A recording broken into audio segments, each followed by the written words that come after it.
Uppal RTC zonal work shop ను కరీంనగర్ కు తరలించుటకు RTC యాజమాన్యం 5 సభ్యులతో కమిటీ ఏర్పాటు.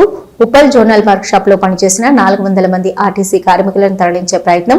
ఆందోళనలో కార్మిక కుటుంబాలు. మియాపూర్ జోనల్ వర్క్ షాప్ భూమి సుమారు 18 ఎకరాల భూమిని ప్రభుత్వ అనుమతితో యాజమాన్యం ప్రైవేట్ కి లీజుకి ఇవ్వనున్నట్లు ఆరోపిస్తున్న కార్మికులు. ఇక ఉప్పల్ జోనల్ వర్క్ షాప్ భూమి 16 ఎకరాలు కలదు. ఎక్కడ జోనల్ వర్క్ షాప్లను అక్కడే ఉంచాలని, ఆర్టీసీ భూములను లీజుకిచ్చే ఆలోచనలను యాజమాన్యము ప్రభుత్వం విరమించుకోవాలని, ఆర్టీసీ ఉన్నంత వరకు జోనల్ వర్క్ షాపులు ఉండవలసిందేనని, జోనల్ వర్క్ షాపులు తరలింపు ఆలోచనలు వెనక్కి తీసుకోవాలని, లేని ఎడల అన్ని కార్మిక సంఘాలు రాష్ట్ర వ్యాప్తంగా ఆందోళనను ఉధృతం చేస్తాయని కార్మికులు హెచ్చరించారు.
ఓకే, నా పేరు VS Rao, TSRTC staff and workers federation ప్రధాన కార్యదర్శిని.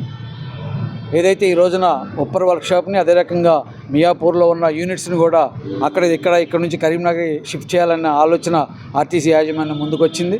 దాన్ని అమల్లోకి రాకముందే అడ్డుకోవడం కోసం గత వారం రోజులుగా ఇక్కడ ఉప్పల్లో ఆందోళన జరుగుతుంది. ఈ ఆందోళనలో భాగస్వామ్యం కావాలని చెప్పి ఈ రోజున ఏదైతే స్టాఫ్ అండ్ వర్కర్స్ ఫెడరేషన్గా దేశవ్యాప్తంగా కూడా ఆర్టీసీల పరిరక్షణ దినంగా పాటిస్తూను, ఆ సందర్భంలో ఇక్కడ వీళ్ళతో పాటు కలిసి ఈ ధర్నాన్ని పాల్గొనడం జరిగింది.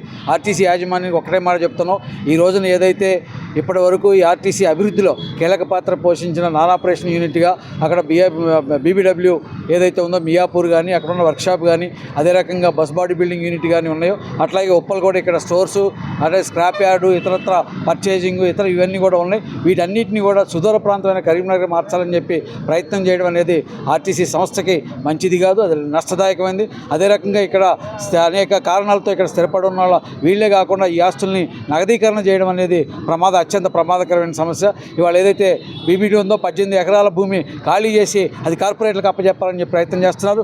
తాత్కాలికంగా ఇప్పుడు ఉప్పల్లో ఉన్నదాన్ని కూడా, దీన్ని కూడా ఒక భాగాన్ని తీసి ప్రైవేట్ వాళ్ళకి ఇచ్చేదానికోసం ప్రయత్నం చేయడం, ఆ రకంగా నగదీకరణ ఏదైతే కేంద్ర ప్రభుత్వం తీసుకొచ్చిన నగదీకరణ ప్రక్రియ ఉందో ఆర్టీసీలో కూడా వాటిని చేసేదానికి ప్రయత్నం చేస్తున్నారు. ఇవాళ ఆర్టీసీ ఈ రూపంలో ఉండొచ్చు, కానీ భవిష్యత్తు ఇంకొక 50 సంవత్సరాల తర్వాత ఈ ఆర్టీసీ విస్తరించాలంటే దానికి మరిన్ని భూములు కూడా అవసరం. అందుకు అవసరమైన భూముల్ని కొని పెట్టి వాటిని పరిరక్షించాల్సిన బాధ్యత తీసుకోవాల్సిన ఆర్టీసీ యాజమాన్యం, రాష్ట్ర ప్రభుత్వం ఆ పని చేయకుండా ఉన్న భూములన్నింటి ఖాళీ చేయించి ఆ పేరుతో ఈ పేరుతో వీటన్నిటి షిఫ్ట్ చేసి ఆర్టీసీని నిర్వీర్యం చేసేదానికి ప్రయత్నం చేస్తున్నారు. అందుకనే మేము ఈ రోజున ఆర్టీసీని పరిరక్షించాలని, విద్యుత్ బస్సుల విధానంలో మార్పులు తీసుకురావాలని, ఆర్టీసీలో విద్యుత్ బస్సులు నిర్వహించేలాగా చేయాలని, ఆర్థిక దోపిడీకి ఏదైతే అవకాశం కల్పిస్తున్న విద్యుత్ బస్సుల విధానాన్ని రద్దు చేయాలని చెప్పి, వర్క్షాపులు వీటన్నిటిని కూడా పరిరక్షించాలని చెప్పి కోరుతూ డిమాండ్ చేస్తాము.